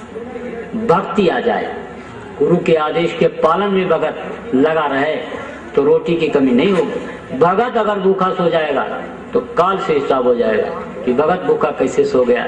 इसलिए वो खुद डरता रहता है। इसीलिए कहा अजगर करे न चाकरी और पंछी करे न काम, और दास मलू का कह गए सबके दाता राम। तो आप मेहनत और मजदूरी पर अपने भरोसा प्रेमियों रखो, उसी में आपको बरकत मिलेगी। आपको लाख रुपया दे दिया जाए और बरकत छीन ली जाए तो वो सब जो है आपका पूरा नहीं पड़ने देगा।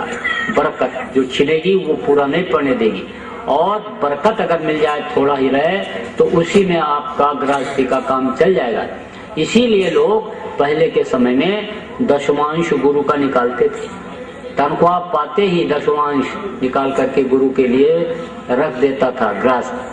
जब अनाज पैदा होता तो खलियान में ही दशमांश गुरु का निकाल के अलग रख देता था। जब व्यापार का हिसाब शाम को करता, दुकान का हिसाब शाम को करता, दशवांश गुरु काल निकाल के रख देता था। ये माताएं बहनें बैठी, जब ये रोटी बनाने के लिए जाती थी तो आटा चुटकी निकाल करके अलग रखती, चावल बनाती चावल अलग रखती, दाल बनाती दाल एक चुटकी अलग निकाल के रख देती थी। और कोई दरवाजे पर आता भूखा धोखा उसको दे देती, कहीं भंडारा हो रहा वहाँ दे देती, तो बरकत होती थी। 5 आदमियों का खाना बना, 7 आ गए तो वो भी खा जाते थे, बरकत मिलती थी। मुख्य चीज है बरकत। तो मेहनत और ईमानदारी की कमाई में बरकत मिलती है, इसलिए हमेशा इस पाठ को आप याद रखो। लक्ष्मी कमाई नहीं जाती है, लक्ष्मी आकर के बैठ जाती है, और जब वो ये देखती हैं कि हमको अच्छे काम में लगा रहा है तब वो रुक जाती है, और मैं तो खिसक जाती है। माया तो है राम की, मोदी सब संसार, और जाको चिट्ठी उतरी सोई खर्चनहार। जिसको हुक्म होता है कि तू खर्चा कर, वही खर्चा करता है। नहीं तो कमाते बहुत से लोग हैं और खर्चा और लोग करते हैं, खर्च नहीं कर पाते। कमाए बहुत तरीके से, झूठ भी बोले, बेईमानी भी किए, धोखा भी दिए, चोरी भी किए, कत्ल भी जरूरत पड़ने कर दिया, लेकिन रहता नहीं कुछ। और अगर इकट्ठा भी किया तो अब रोग हो गया तो डॉक्टर कहता है दलिया खाओगे, सूखा फुल्का खाओगे तो सोना कोई थोड़ा चाटेगा। अरे सोना रखे रहो, हीरा रखे रहो, लेकिन डॉक्टर ने कह दिया जिंदा रहना है तो तुम फुल्का और लौकी की सब्जी खाओगे, मूंग की दाल का पानी और फुल्का खाओगे, और कुछ खा नहीं सकते हो। अब तुम सब खा चुके, और अगर तुमने कुछ खाया तो समझ लो तुम्हारा टिकट यहाँ से कटने लगेगा। तुम समझ लो दूसरे का हिस्सा खा रहे हो, तो अब वो तुम्हारे काम थोड़ा आएगा। 10 लाख रुपया आपने हिसाब किया और तिजोरी में बंद कर दिया, दुकान बंद करके, और घर में आकर के सो गए 11 बजे रात को, और 2 बजे रात को इनकम टैक्स का छापा पड़ गया और तिजोरी सील हो गई, तो 2 रुपया सुबह निकाल पाओगे? नहीं निकाल पाओगे। सालों मुकदमा चलेगा, कई साल मुकदमा चलेगा, और वो रुपया देख भी नहीं सकते हो जिसको तुमने उसमें बंद किया था। तो अब चिट्ठी ऊपर से कट गई, चिट्ठी कट गई। इसीलिए कहा गया कि माया तो है रूखड़ी, 2 फल की दातार, और खावत खर्चत मुक्ति दे, और संचित नरक द्वार। इकट्ठा करने पर नरक का दरवाजा भी दिखा देती। आपके जेब में पैसा नहीं है और कहीं जा रहे हो, किसी ने गाली दे दिया तो कहोगे बोलो नहीं, दिन दशा खराब है, गाली कहीं लगी नहीं रहती है। और अगर जेब में पड़ा है 10-20 हजार रुपया और किसी ने ऐसे तिरछा देख लिया तो कहोगे निकाल लो ऑफिस की, निपट लेंगे। अब वो बात नहीं है पहले वाली, जेब गर्म है, दे लेके सब निपटा लेंगे। अब झगड़ा कर लिया, मार कर लिया, आपने मारा उसको, उसका हाथ पैर टूट गया, उसने आपको पटक दिया, अगर आप कमजोर पड़े तो आपका हाथ पैर टूटा, चलो दवा कराओ, चलो मुकदमाबाजी करो। मार दिया आपने, वो मर गया, तो आदमी मारने का पाप लगा कि नहीं लगा? अब नरक का दरवाजा खुला कि नहीं खुला? तो माया तो है रूखड़ी, 2 फल की दातार, और खावत खर्चत मुक्ति, खाते खर्चे करते रहो तो मुक्ति मोक्ष उसी से मिल जाएगा। उसका भी रास्ता प्रशस्त हो जाएगा, अच्छे काम में लगाते रहोगे तो मुक्ति मोक्ष का भी दरवाजा खुल जाएगा। तो इसलिए इस तरह से कहा गया कि इकट्ठा नहीं करना चाहिए, और इकट्ठा करने वाला कर भी नहीं पाता, और जिसके पास नहीं रहता है वो करता भी जाता है। सीकर में एक फतेहपुर तहसील है राजस्थान, तो उसमें एक दानी हुआ, तो उसका नाम था सोहन लाल दुग्गल। तो सुबह 10 बजे जाओ, 11 बजे जाओ, तो उसके पास कुछ नहीं रहता था। कोई मांगने के लिए जाए तो कहता था 4 बजे आओ, और 4 बजे कहाँ से आ जाता था उसको नहीं खबर, लेकिन आ जाता था। तो दान करने जब वो बैठता था तो ऐसे सिर को नीचे किए रहता था, और उठा उठा करके ऐसे देता जाता, जो आवे उसको ऐसे देता जाए। तो एक आदमी आया तो उसने कहा, उस समय लोग दोहा चौपाई छंद में, श्लोक में बात करते थे। तो एक आदमी ने कहा, ऐसी देनी देन को, ऐसी देनी देन को कित सीखे हो सैन, और ज्यों ज्यों कर ऊंचो उठे क्यों तो नीचो नैन। उसने कहा ये देनी तुमने कहाँ से सीखी कि जैसे जैसे तुम हाथ उठा उठा करके देते हो वैसे वैसे तुम्हारा सर नीचा होता जाता है, और लोग एक देते हैं तो 10 पुकरवाते हैं, तो 10 पत्थर में नाम लिखाते हैं, और तुम दान दे रहे हो तो तुम सिर को नीचे क्यों किए हुए हो? ये देनी तुमने कहां से सीखी? ये तरीका तुमने कहां से सीखा? तब उसने जवाब दिया कि देनहार कोई और है, देनहार कोई और है, देत रात दिन रैन और लोग भरम मुझ पर करत तासो नीचो नैन। लोग मुझ पर भड़क कर रहे हैं कि सोहन लाल दे रहा है, सोहन लाल दे रहा है, सोहन लाल दे रहा है, तो मैं हमारे शर्म के सिर को नीचे कर लेता हूँ और देने वाला जब दे रहा है तो मैं बांटा हूँ। तो सारी व्यवस्था उसी की है, लेकिन नियत से बरकत होती है। नियत अगर सही रहेगी तो बरकत होगी, और नियत खराब हो जाएगी बरकत खत्म हो जाएगी। तो ज्यादा समय आपका नहीं लेना चाहता हूँ, लेकिन जो नए लोग आए हो उनको थोड़ा सा जय गुरुदेव नाम के बारे में बता देना चाहता हूँ कि जिससे आपको कुछ मिल जाए और आप जिससे कुछ पा सको। तो ये जय गुरुदेव नाम ये किसी आदमी इंसान का नाम नहीं, ये भगवान परमात्मा का नाम है। जय गुरुदेव नाम का प्रचार करने वाले बाबा जय गुरुदेव जी महाराज ने खुद अपने श्रीमुख से इस बात को फरमाया है कि मेरा नाम जय गुरुदेव नाम नहीं है। उन्होंने अपना परिचय दिया तो कहा मेरा नाम गोस्वामी जी महाराज का नाम। जिन्होंने रामायण लिखा हम लोगों के गुरु हैं तो नाम नहीं लेते, तो वो नाम बताया उन्होंने।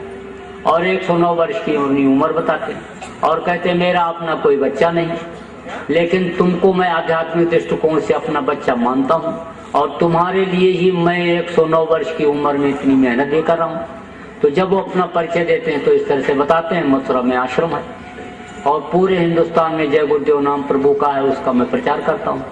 तो यह जय गुरुदेव नाम ये भगवान परमात्मा का नाम और इसमें परमात्मा की पूरी शक्ति पावर भरी हुई। जब जब महापुरुष इस धरती पर आते हैं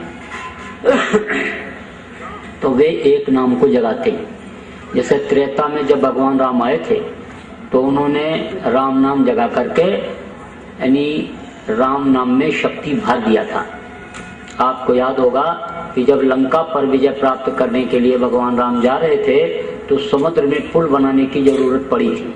तो पत्थर के ऊपर राम राम लिख करके समुद्र में डाला गया था, सारे पत्थर तैरने लगे थे। जब कृष्ण आए तो कृष्ण नाम में शक्ति बढ़ी। कृष्ण कृष्ण जिसने जहाँ पर पुकारा कृष्ण वहाँ पर खड़े हुए मिले।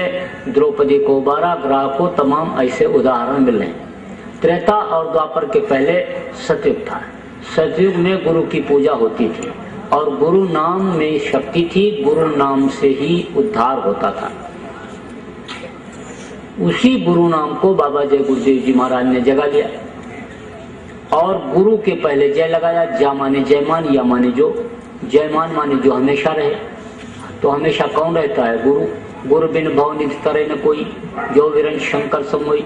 चाहे ब्रह्मा या शिव के समान कोई होगा, बगैर गुरु के पार नहीं हो सकता। लेकिन वो गुरु कैसा होना चाहिए, इस पर भी विचार करने की जरूरत होती है। गुरु में 2 अक्षर, रू है नाम प्रकाश का और गु कही अंधकार और ताको करे विनाशियो सोई गुरु करता। इन बाहरी आंखों को बंद किया तो अंधेरा हो गया, लेकिन इन बाहरी आंखों को बंद करने पर जो अंतर में उजाला ला दे वो वास्तव में सच्चा गुरु, समृद्ध गुरु होता है। लेकिन अब आजकल लोग ऐसे गुरु की खोज कम करते हैं क्योंकि वो बुराइयों से लोगों को अलग करना चाहते हैं, बुराइयों को छुड़ाते हैं। तो बुराइयों के छोड़ने में थोड़ी तकलीफ होती है। धोबी जब कपड़ा को धोता है तो पटक करके धोता है और उसको निचोड़ता है, तब उसकी मैल निकलती है तो कपड़ा सिकुड़ जाता है, ऐंठ जाता है, फिर उसको झींचता है, खींचता है, फैलाता है, सुखवाता है किसी तरह से। तो इसी तरह से बुराइयों के छोड़ने में लोगों को तकलीफ होती है।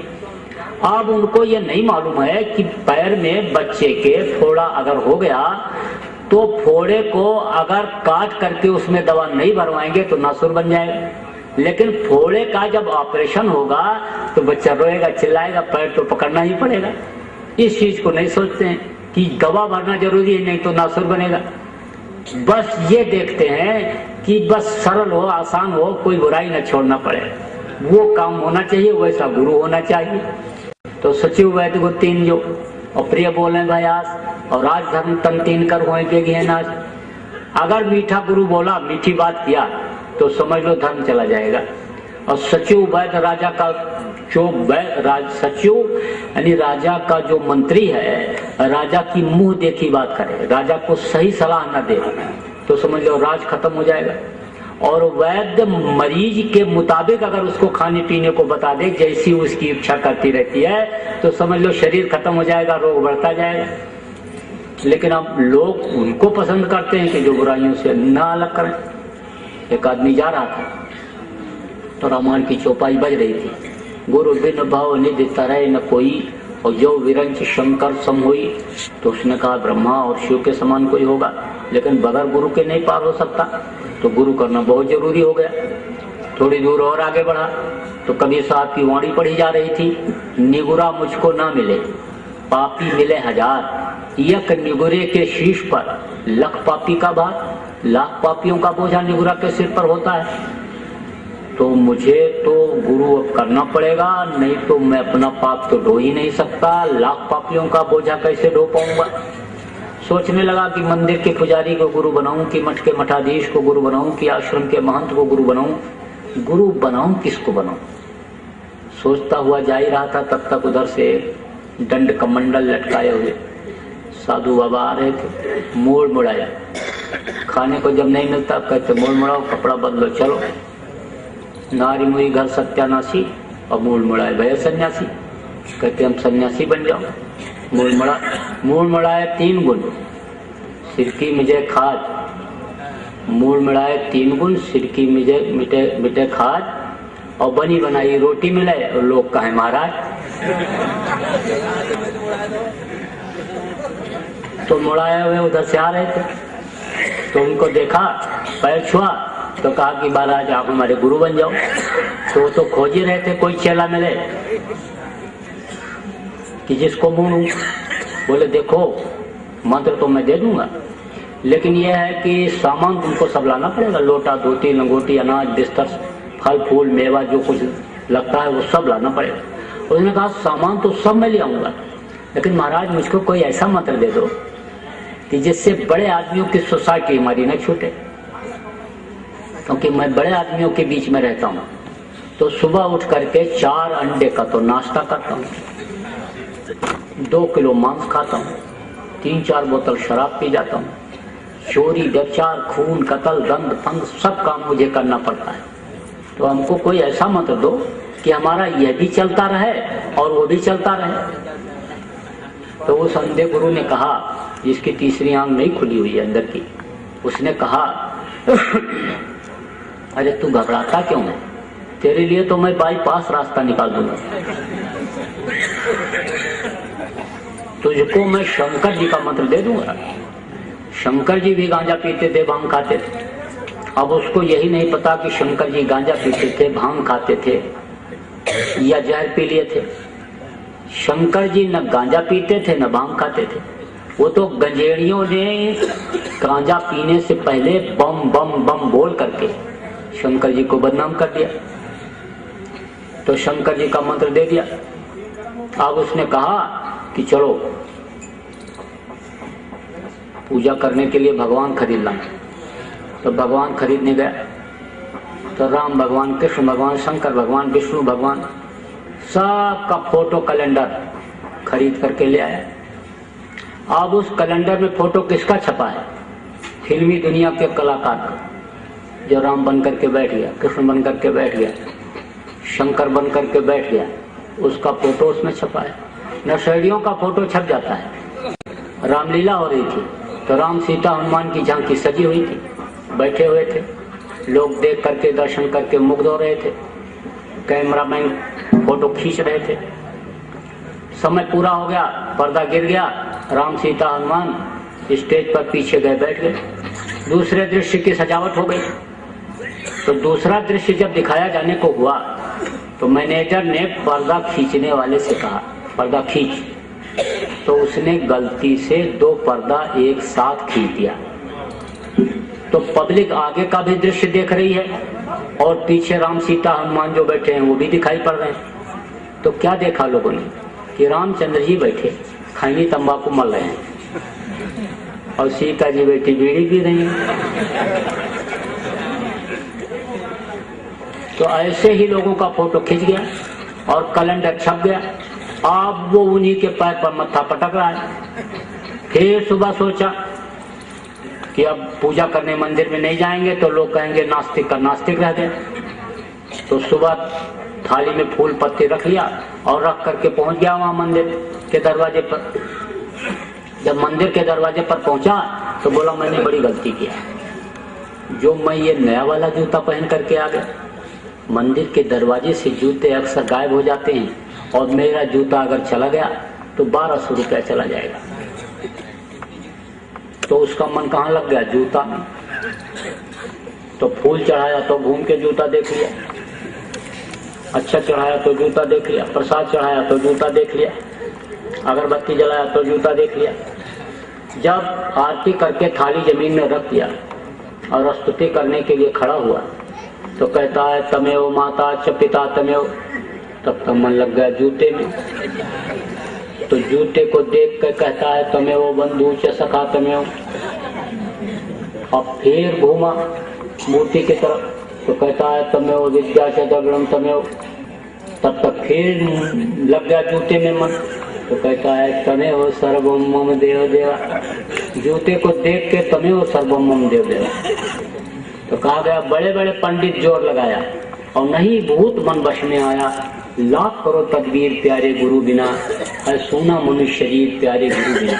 तो समर्थ गुरु जब तक नहीं मिलते हैं तब तक ये मन रुकता नहीं और तब तक ज्ञान नहीं होता है, तब तक बुद्धि नहीं जगती है, तब तक सही रास्ता नहीं मिलता है। तो गुरु तो हमेशा रहे, सच्चे गुरु भी रहे हमेशा। जब इस धरती से जीवों का जाना ऊपर बंद हो जाता है तब जोगजीत भेजे जाते हैं। 16 सुतों में जोगजीत हैं, उनको भेजा जाता है। तो वो यहाँ सुते संत के रूप में आते हैं तो फिर समझा करके बता करके रास्ता दिखा करके जीवों को ले जाते हैं। कलयुग के प्रथम संत कबीर साहब थे।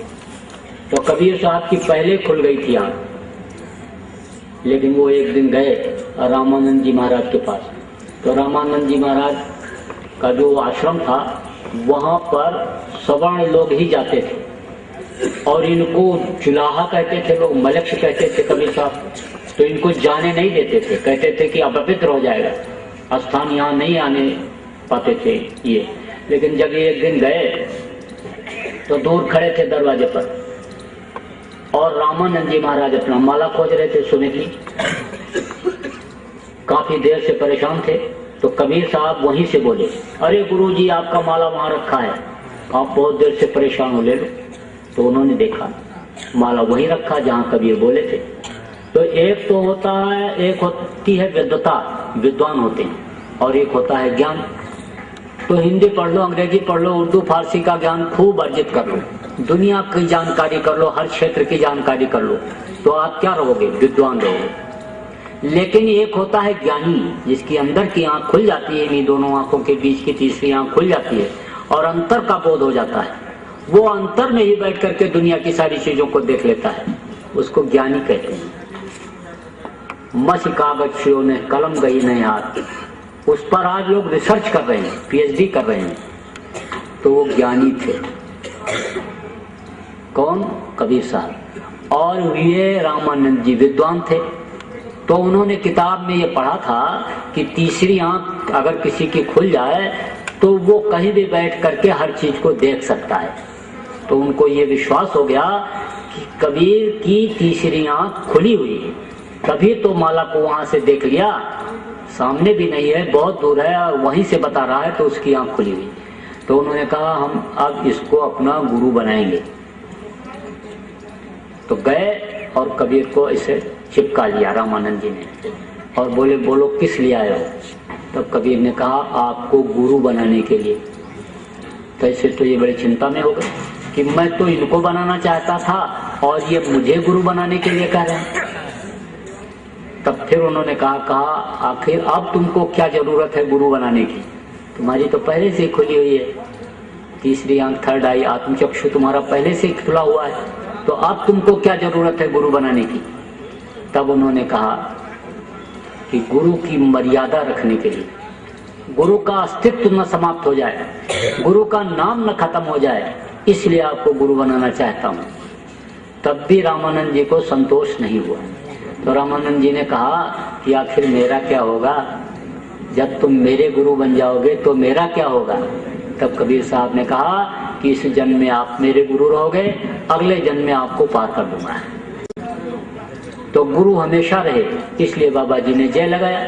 और देव माने देने वाला। जो सच्चा गुरु समर्थ गुरु होता है वो देता ही है, लेता कुछ नहीं। लेता क्या है, जो कोई लेने को न तैयार हो। जैसे बाबा जय गुरुदेव जी महाराज कह रहे कि तुम अपनी बुराइयों को मुझे दे दो, मैं अपने ज्ञान अग्नि के द्वारा जला दूंगा और तुम्हारे अंतःकरण को साफ कर दूंगा, नाम रूपी रत्न तुमको दे दूंगा। तीसरी आंख के ऊपर जड़ी लगाओगे, आंख खुल जाएगी, दिव्य दृष्टि खुल जाएगी। तो यह जय गुरुदेव नाम, ये मालिक परमात्मा भगवान का नाम। आपके मन में शंका हो जाए, परीक्षा ले लो। जंगल में आप जा रहे हो, डाकू आपको घेर लें, जंगल के जानवर घेर लें, बचने की कोई उम्मीद ना हो। 10 बार जय गुरुदेव बोलो, कोई न कोई बचाने वाला आ जाएगा। रास्ते में जा रहे हो, मधुमक्खियां छेदने लगे, पानी में नहाने के लिए गए हो, डूबने लग जाएं, तिनके का भी सहारा ना हो, आप 10 बार जय गुरुदेव बोलो, कोई न कोई बचाने वाला आ जाएगा। कोई आदमी बीमार है, दवा फायदा नहीं कर रही है, आप दवा को पिला चुके हो, 10 बार जय गुरुदेव बोल करके उसी दवा को फिर से पिला दो और बढ़ा के लटा दो। जब दवा आपने पिलाया 105 डिग्री बुखार चढ़ा हुआ था और 2 घंटे के बाद देखोगे कम हो जाएगा, उतर जाएगा। कोई जायज काम है आपका न बन रहा हो, बार बार दौड़ के जा रहे हो, आप 10 बार जय गुरुदेव बोल करके जाओ, 2 आना 4 आना से लेके 16 आना तक बनेगा। जैसा काम होगा उस हिसाब से आपका काम बनेगा। लेकिन एक चीज और बता दें, चोरी चकारी या गलत काम के लिए अगर जय गुरुदेव बोल करके गए तो उसी दिन पकड़े जाओगे, फिर नहीं बच सकते, मार पड़ेगी। देखो बच्चों, विद्यार्थियों, खूब मेहनत से पढ़ना। परीक्षा के समय में अगर कोई सवाल ना समझ में आवे तो उस समय जय गुरुदेव बोलना, आंख बंद करके अंदर में बोलना। जोर से बोलोगे लड़के हंसेंगे, अंदर में बोलना तो सवाल समझ में आने लगेगा, याद आने लगेगा। लेकिन पढ़ना जरूरी है, पढ़ोगे नहीं तो क्या याद आएगा, पढ़ना जरूरी है। कोई आदमी मर रहा हो, आखिरी सांस ले रहा हो, आप हर तरफ से निराश हो गए हो, पंडित मुल्ला पुजारी का दुआ बबूद करा चुके हूँ, वैद्य हकीम डॉक्टर का इलाज करा चुके हूँ, राम रहीम ईसा मूसा 33 करोड़ देवी देवता भैया भवानी सबको पुकार चुके हो, सोच लियो कि बचेगा नहीं, तो मरने वाले के कान में 10 बार जय गुरुदेव बोल देना। जय गुरुदेव नाम प्रभु का नाम बोलो, जय गुरुदेव नाम प्रभु का नाम बोलो, जय गुरुदेव नाम प्रभु का नाम बोलो, तो मरने वाला आदमी आंख खोल देगा। अगर भूत प्रेत बाधा से या बीमारी से बेहोश हो गया होगा तो बच जाएगा। मान लो इस दुनिया संसार से उसके जाने का ही समय हो गया, क्योंकि जाना सबको पड़ता है। बल विक्रम वेणु दधीच गए और पारथ गए जिन भारत छाना, गए दुर्योधन जंग जुरे जिन 64 कोस में छत्तो ताना, बल ऐसे बलवान गए ये करे कखरी रसकंध लुकाना। और धरा का प्रमाण यही स्वामी, फरा सुझरा और बरस हो बताना। तो जाने का भी समय अगर हो गया होगा तब भी वो 1 मिनट के लिए आंख खोल करके बताएगा कि हमारे सामने एक सफेद दाढ़ी वाले, सफेद कपड़ा लपेटे हुए महात्मा आ गए। बाबा जय गुरुदेव जी महाराज की तस्वीर अगर पहले कभी देखे हुए होगा या बाबा जय गुरुदेव जी महाराज का दर्शन किए हुए होगा तो साफ साफ बताएगा कि बाबा जय गुरुदेव जी महाराज आ गए और उन्होंने हमको यमराज के दूतों से बचा लिया। इस समय मुझको पूरी शांति महसूस हो रही है। मेरी हड्डी हड्डी जो चटक रही थी, हजारों बिच्छू के डंक मारने इतना दर्द मेरे बदन में पैदा हो गया था, आंख की रोशनी जो खत्म हो गई थी, कान से सुनाई नहीं पड़ रहा था, जबान तुतली हो गई थी, अब मुझको कोई तकलीफ नहीं है। अब मैं बाबा जय गुरुदेव जी महाराज के साथ जा रहा हूँ, मुझको पूरी शांति महसूस हो रही है। तो मरने वाला कभी झूठ नहीं बोलता, फिर तो यकीन विश्वास आपको करना ही पड़ेगा। लेकिन अब आप में बुद्धिजीवी लोग भी बैठे हैं, पढ़े लिखे, जिनमें PhD डीलिट तमाम डिग्री लिए हुए बैठे हो, तो आप तो इस बात पर विश्वास करो न करो, क्योंकि आप आधुनिक दुनिया में हो। तब आप कहोगे कि अरे जब कभी आंधी आफत आएगी, बीमारी तकलीफ आएगी, तब हम क्या परीक्षा लेंगे, तब हम क्या लाभ उठाएंगे। आप चाहो आज से लाभ उठाओ। रात को खाना खाने के बाद जब आप सोने के लिए बिस्तर पर जाना तो आंख बंद करके और अंतर में जय गुरुदेव आधा पौन घंटा बोलना, और सुबह जब उठो तो इसी तरह से बिस्तर पर बैठ जाओ। दिन में जहाँ मौका मिल जाए वहीं पर आप आंख बंद करके और जय गुरुदेव बोलो, देखो आपको कितना लाभ होता है। लेकिन शाकाहारी रहना और ऐसे नशे का सेवन मत करना कि जिससे बुद्धि खराब हो जाती है। आप शाकाहारी सदाचारी रह करके अगर जय गुरुदेव नाम का ही जाप कुछ दिन कर लोगे तो आपको बहुत लाभ दिखेगा। चौमुखी विकास जिसको कहते हैं, चारों तरफ से लाभ आपको दिखाई पड़ेगा। आप करके देख लो, और जैसे मौका मिले वैसे आप को जैसे खबर लगाए कि नामदान होने वाला है, आप पहुंच करके और नामदान ले लो, अपनी जीवात्मा का भी कल्याण कर लो। नहीं तो ये बेचारी फंस जाएगी, और फंस जाएगी तो फिर करोड़ों करोड़ों जन्मों तक के लिए ये चली जाएगी नर्क में 84, फिर तो बहुत मुश्किल हो जाएगा। इसलिए आप इस सब चीज़ों का जो बताया गया आप ध्यान रखना और इन पर आप लोग अमल करना। तो आपका ज़्यादा समय नहीं लेना चाहता हूँ। मेरे कहने सुनने में अगर कोई गलती हुई होगी तो आप छोटा समझ करके माफ़ करना। बोलो जय गुरुदेव।